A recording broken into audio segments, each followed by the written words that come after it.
हरे ओम। देवस्य महिषीं दिव्यां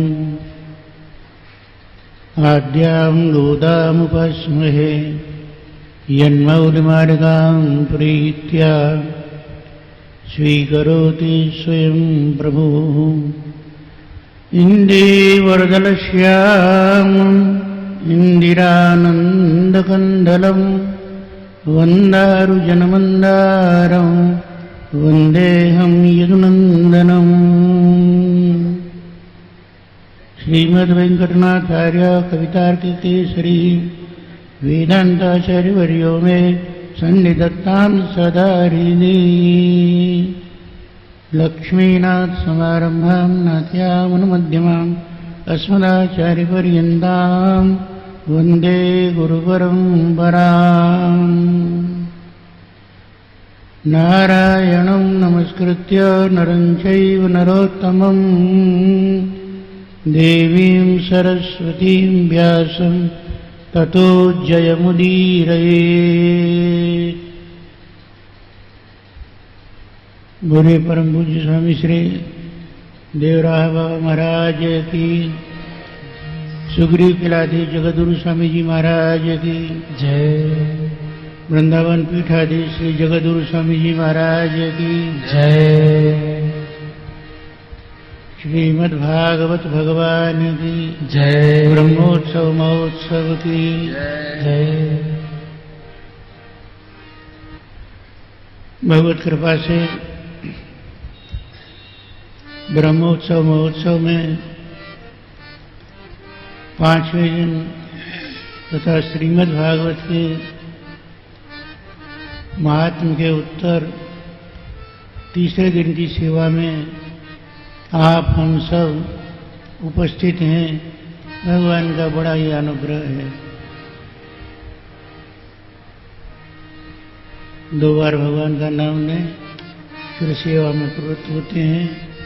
श्रीमन्नारायण नारायण नारायण नारायण नारायण नारायण श्रीमन्नारायण नारायण नारायण लक्ष्मी नारायण नारायण नारायण लक्ष्मी नारायण नारायण नारायण लक्ष्मी नारायण नारायण नारायण लक्ष्मी नारायण नारायण नारायण श्रीमन्नारायण नारायण नारायण श्रीमन्नारायण नारायण नारायण बद्री नारायण नारायण नारायण बद्री नारायण नारायण नारायण श्रीमन्नारायण नारायण नारायण श्रीमन्नारायण नारायण नारायण श्रीमन्नारायण नारायण नारायण श्रीमन्नारायण नारायण नारायण श्रीमन्नारायण नारायण नारायण श्रीमन्नारायण नारायण नारायण। बोले श्री लक्ष्मी नारायण भगवान की, श्री राज राजेश्वर सरकार की जय। श्री रास रासेश्वर राधारमण सरकार की जय। जय जय श्री राज। परम भागवत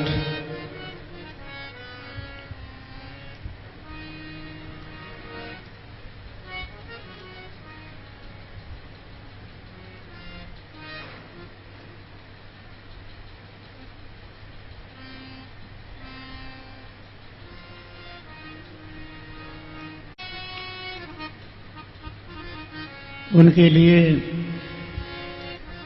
श्री सुखदेव जी महाराज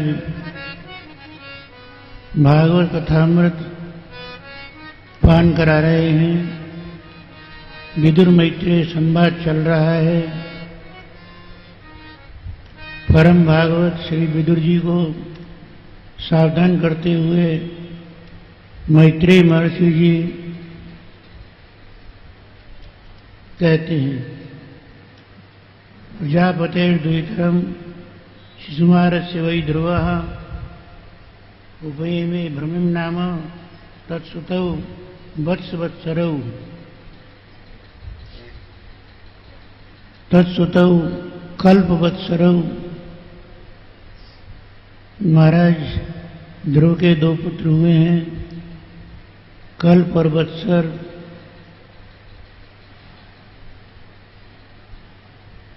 कल्प के बाद जब उन्होंने निषेध कर दिया, मैं राज्य ग्रहण नहीं करूंगा, वत्सर को राजा बनाया गया।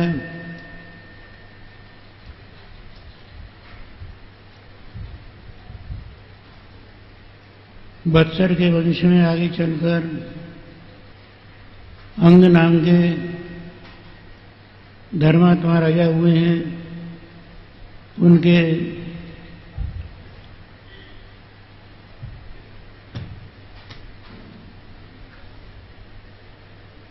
पुत्र हुआ, उसका नाम था बेन। वह बचपन में ही अपने नंसाल में नाना के पास रहने को चला गया था। बालकों पर संग का, कुसंग का, सत्संग का बड़ा प्रभाव पड़ता है। इनके नाना यथा नाम तथा गुणा मृत्यु थे, बड़े अधार्मिक थे। राजकुमार बीन भी दुष्ट और अधार्मिक हो गया। जब वो राजा हुआ तब उसने धर्मनिरपेक्ष राज्य स्थापित कर दिया। धर्म से कोई वास्ता नहीं, कोई मतलब नहीं। ऋषि मुनि महात्माओं ने उसे समझाया तो कहने लगा, राजा में सब देवताओं का निवास है। आप लोगों की अगर जीविका नहीं चल रही है, यज्ञ यागादिक नहीं हो रहे हैं, तो हमारे नाम से याग आरंभ कीजिए। बालिशावती अम्बा अधर्मी धर्मानिनः, आप लोग मूर्ख हैं। सर्वदेव में राजा को छोड़कर अपने को धर्मात्मा मानते हुए दूसरे देवता की आराधना करते हैं। यह तो वैसा ही है जैसे कोई स्त्री अपने पति को छोड़कर अन्य पति से स्नेह करने लग जाए। आप लोग विष्णु याग न करें, करना चाहें तो आप बेन याग कर सकते हैं। आपकी जीविका चलती रहेगी। मैं ही आपका विष्णु, मैं ही आपका चंद्रमा, मैं ही आपका सूर्य, सब कुछ मैं ही हूं। ऋषि हूं, अहंकार मात्र से ही पापी तो था ही, पाप से आयु नष्ट हो चुकी थी, उसका शरीर वहीं गिर पड़ा। संतान इससे कुछ थी नहीं। राजा है तो धर्म की हानि होती है, नहीं है तो अधर्म बढ़ जाएगा। वैसे ही सुनीता को बुलाकर, जो इनकी मां थी, पूछा राज के लिए उत्तराधिकारी की व्यवस्था करें। बोले हमारे इसके तो कोई संतान है नहीं। इसके जंघाओं को मथा गया, एक नाटा सा बौना सा बालक प्रकट हो गया। मैं क्या करूं? बोले बैठ जाए। संस्कृत में बैठने को कहते हैं निषीद। निषीद कहने से उसका नाम हो गया निषाद। आगे इसके कुल में निषाद राज हुए हैं गुह, जिन्होंने भगवान राजराजेश्वर सरकार की गंगा पार करते समय सेवा की है, श्रृंगवेरपुर में सेवा की है। ये कुल भी आगे चल के धन्य हो गया। बाहुभ्याम मध्यमानाभ्याम मिथुनम समझायता। अब ऋषियों ने भुजाओं का मंथन किया। भुजाओं के मंथन से दाएं भुजा से भगवान के कला अवतार यश का विस्तार करने के लिए महाराज पृथु वो प्रकट हो गए। बाएं भाग से, बाएं हाथ से लक्ष्मी जी स्वयं अर्ची महारानी के रूप में प्रकट हुई। बोले श्री वैकुंठनाथ भगवान की जय, श्री राजराजेश्वर सरकार की जय। प्रजा ने बड़ा उत्सव मनाया, परंतु अधार्मिक राजा के रहते हुए इनके पिता बहन के कारण पृथ्वी पर 12 वर्ष तक अकाल बना रहा। बीज तक नष्ट हो गया। प्रजा महाराज रक्षा करो, भूखे मर रहे हैं कहने लगी। पृथ्वी को बुलाया, नहीं आई। धनुष उठा लिया, गाय का रूप धारण करके पृथ्वी भागने लगी। जहां जाती है हमें बेन पुत्र महाराज पृथ्वी दिखाई देते हैं। लौट के आके चरणों में पड़ गई, सिर पर हाथ रख दिया, कहने लगी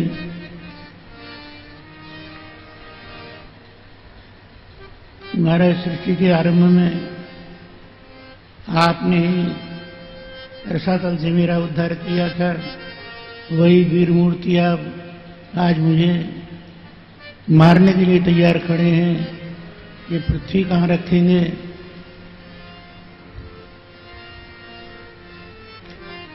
फिर पृथ्वी कहाँ से आएगी? जनता को कहाँ रखेंगे? आत्मयोगेन साधयिष्ये, अपने योग से सब कर लूंगा। गाय भी अगर दूध नहीं देती है तो पैर बांधकर डंडा दिखाकर दूध ले लिया जाता है। तुम तो दुष्ट हो, तुमने बीज तक खा लिया। मेरी सरकार, अधर्म के कारण वर्षा हुई नहीं, बीज मेरे भीतर झुलस गया है। अब तो दूध के रूप में काम बन सकता है। आप किसी योग्य को बछड़ा बनावें और दूध लें, उस दूध को जहाँ तक छिड़क देंगे सब जगह पर हरियाली हो जाएगी, अन्न धन सब हो जाएगा। सिर पे हाथ रख दिया, घबराओ मत, आज से तुम मेरी पुत्री हो। मनु महाराज को बुलाया, बछड़ा बनाया, अंजलि में हाथ लेकर के दूध दुहा और उस दूध को छिड़कना शुरू किया। तो जहाँ जहाँ दूध ज्यादा, वहाँ ज्यादा ज्यादा खेती हुई। जहाँ दूध के कण से मिलकर वायु तक पहुँच गई, वहाँ तक भी सुंदर हरियाली, खेत खुशहाली हो गई। सब लोग भगवान की जय जयकार करने लगे। बोले श्री वैकुंठनाथ भगवान की जय। महाराज पृथु ने 100 यज्ञ करने का संकल्प लिया। 99 यज्ञ पूरे हो गए। 100वें यज्ञ में इंद्र ने विघ्न किया। अश्वमेध यज्ञ के घोड़े को चुरा लिया। अत्रि ऋषि के बताने पर राजकुमार विजयदास ने इंद्र पर बाण उठाया। कपट का वेश वो छोड़कर घोड़ा छोड़कर अंतर ध्यान हो गया। बार बार ऐसा हुआ। नग्न रक्त पटादिशु लोगों की धारणा बनने लगी कि यही धर्म है, यही धर्म है, अधर्म को धर्म मानने लगे। महाराज पृथु को क्रोध आ गया। बोला अब मैं स्वयं देखूंगा इस इंद्र के लिए।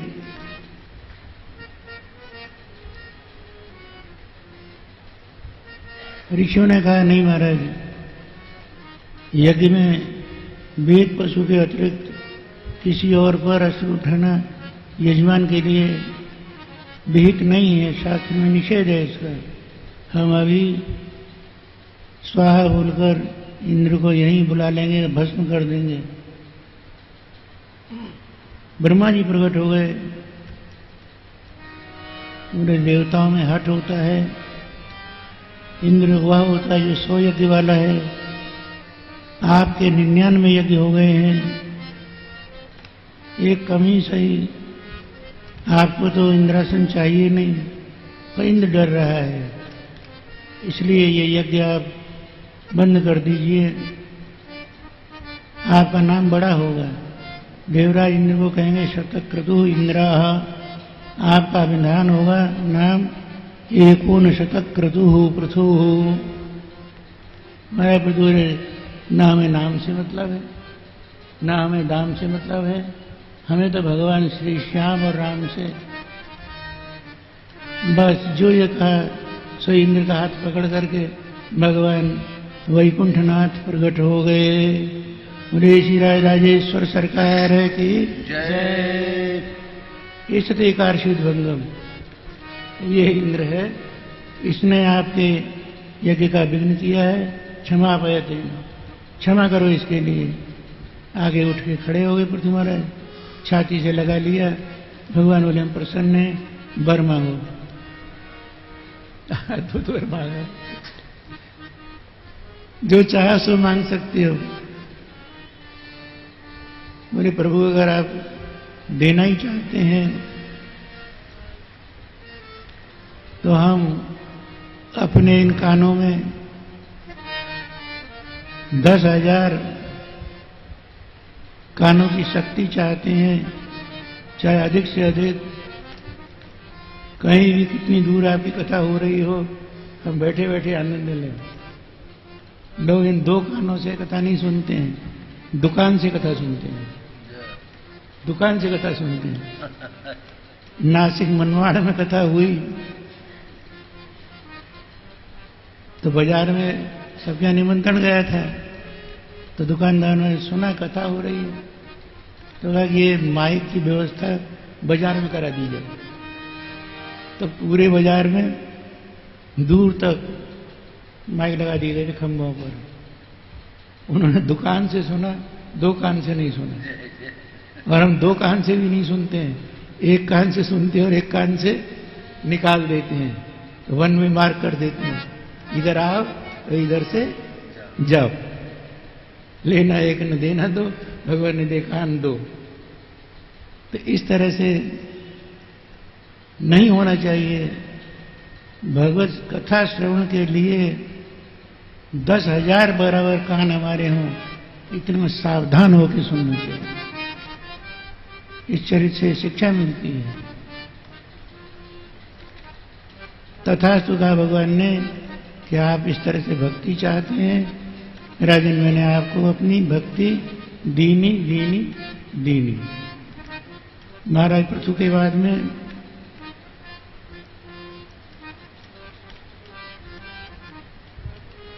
उनके वंश में हविर्धान नाम के राजा हुए हैं। उनकी भार्या हविर्धानी है।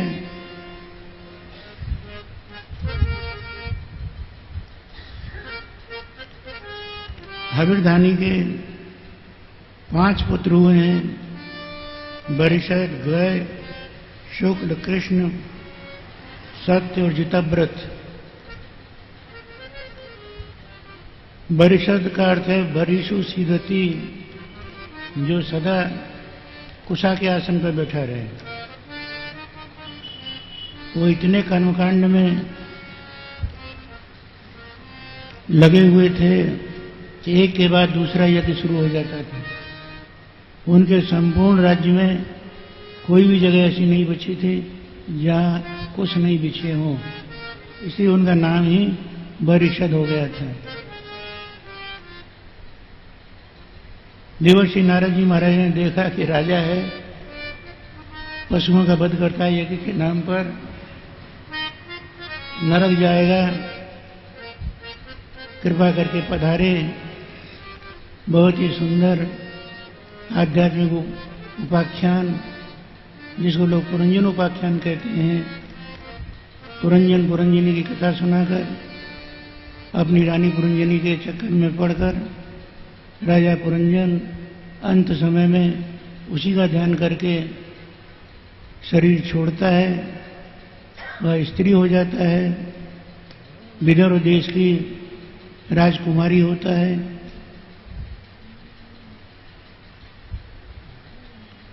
देवल देश के राजा के साथ उसका विवाह होता है। 7 पुत्र होते हैं।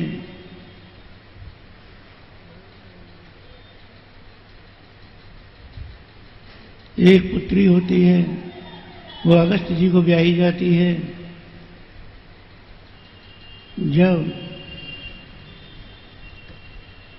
राजा का शरीर छूट जाता है तो वह विलाप करने लगती है। भगवान स्वयं प्रकट होकर वृद्ध ब्राह्मण के रूप में उसको समझाते हैं, देवी ठहरो, तुम मुझे जानती हो, मैं तुम्हारा मित्र हूं, बोले क्यों? मैं तो अपने पति के साथ सती होने जा रही हूं, मैं किसी को नहीं जानती। और जरा देख तो सही, जो देखा तुम मोर मुकुट सुंदर ब्रह्मेति परमात्मेति भगवान इति दर्शन हुआ। जीवात्मा पुरंजन पूर्व जन्म का राजा जो था, इस समय पर देवल देश की रानी बन गया था। आत्मा भगवान में मिला, शरीर चिता पर छूटा। देवताओं ने पुष्पों की वर्षा की, जय जयकार की, बोले श्री वैकुंठनाथ भगवान की। ये पुरंजन पुराणी जनयति असुपुरंजन, जो कर्म के अधीन नगर तैयार करता है उस जीवात्मा को पुरंजन कहते हैं। हम आप सब पुरंजन हैं। न जाने कितने शरीर हमने धारण कर लिए, कितनों को छोड़ते चले आ रहे हैं। ये 9 द्वार का शरीर है। राजा अपनी बुद्धि पुरंजनी के आदेश पर आंख से देखता है, नाक से सूंघता है, मुंह से खाता है, हाथ पैर से चलता है, बिना उसकी आज्ञा के कुछ नहीं होता। इस नगरी के ऊपर जन्म से ही गंधर्वों का आक्रमण है। ये सूर्य गंधर्वों के राजा हैं। 360 इनके पास गंधर्व हैं, 180 कारी और 180 गोरी इनके पास गंधर्वियां हैं। ये इस नगर को लूट रहे हैं। तभी लोग कहते हैं हैप्पी बर्थडे टू यू, ये नहीं कहते कि चिरंजीव भव यूयम चिरंजीवा भवा, ऐसा नहीं बोलते। भवंतु भवथा चिरंजीवा यूयम नहीं कहते। उसमें क्या करते हैं, बत्ती बुझाते हैं। हमारे यहाँ बत्ती जलाई जाती है और इनके यहाँ बत्ती बुझाई जाती। अर्थात इतना जीवन तुम्हारा काला हो गया, बेकार गया। अरे सीख ले लो, आगे के जीवन में कुछ कर लो। तो वो भी नहीं करते, नाच गान के छोड़ देते हैं। उन लोगों की दशा होती है। इस नगरी के ऊपर यवनों के राजा काल भयभीत ने भी आक्रमण कर रखा है। काल भयभीत है, प्रज्वाल उसका दूत है, वृद्धावस्था उसकी बहन है। इनका भी आक्रमण है। इस नगरी में 9 द्वार हैं, इंद्रियां हैं, इंद्रियों का अधिष्ठाता है। सबकी रक्षा एक कर रहा है। 5 फन वाला सर्प, जिसको हम कहते हैं प्राण, वो इनसे लड़ता रहता है। गन्धर्वों से भी लड़ता है, इधर भी लड़ता है। वृद्धावस्था से एक अवस्था यही ऐसी है जो आने के बाद जाती नहीं है। बाल्यावस्था आती है, चली जाती है। किशोर अवस्था आती है, चली जाती है। युवावस्था आती है, चली जाती है। पर वृद्धावस्था आकर के फिर नहीं जाती है। उसके बड़े सैनिक हैं यमदूत, जो रोग के रूप में उसको घेर लेते हैं। प्रज्वार आके आग लगा देता है। ये घबरा जाता है। जब निकलता है तो इस जीवात्मा को यमराज अपने पास में ले जाते हैं, जिसका स्मरण करके देह छोड़ता है। बाद में वही इसको जन्म मिलता है। ये सुन करके उपाख्यान प्राचीन वरी नारद जी के चरण पकड़ लेते हैं। नारद जी कहते देखो इधर पीछे भयंकर जीव जंतु दिखाई दिए। क्यों? ये क्या कर रहे हैं महाराज? वो तुम्हारे मरने की प्रतीक्षा कर रहे हैं। तुम मरो और यहाँ नरक में आओ और हम थैंक यू, आपको धन्यवाद दें, थैंक यू ढिसम करेंगे तुमको। उसके बाद तुमको यज्ञ का स्वर्ग मिलेगा। बोले महाराज मेरे आपने नेत्र खोल दिए, अब मैं क्या करूं? बोले ये कर, श्रीमन नारायण नारायण श्रीमन नारायण नारायण नारायण लक्ष्मी नारायण नारायण नारायण लक्ष्मी नारायण नारायण नारायण श्रीमन नारायण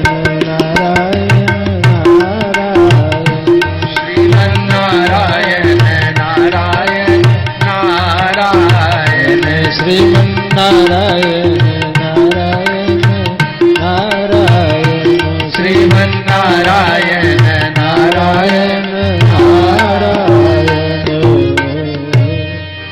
इन वरिष्ठ प्राचीन वरी राजा के 10 पुत्र हुए प्रचेता। उनके यहाँ पर बालक का जन्म हुआ। ऋषियों ने कहा ये बालक दक्ष है, सती का पिता था। भगवत भागवत द्रोह के कारण इसको जन्म लेना पड़ा है। अभी भी इसको दक्ष ही कहा जाएगा। तब नारद जी ने कृपा करके इसके जन्मोत्सव में कीर्ते प्रचेतसो नाम कस्या पत्यानि सुब्रता,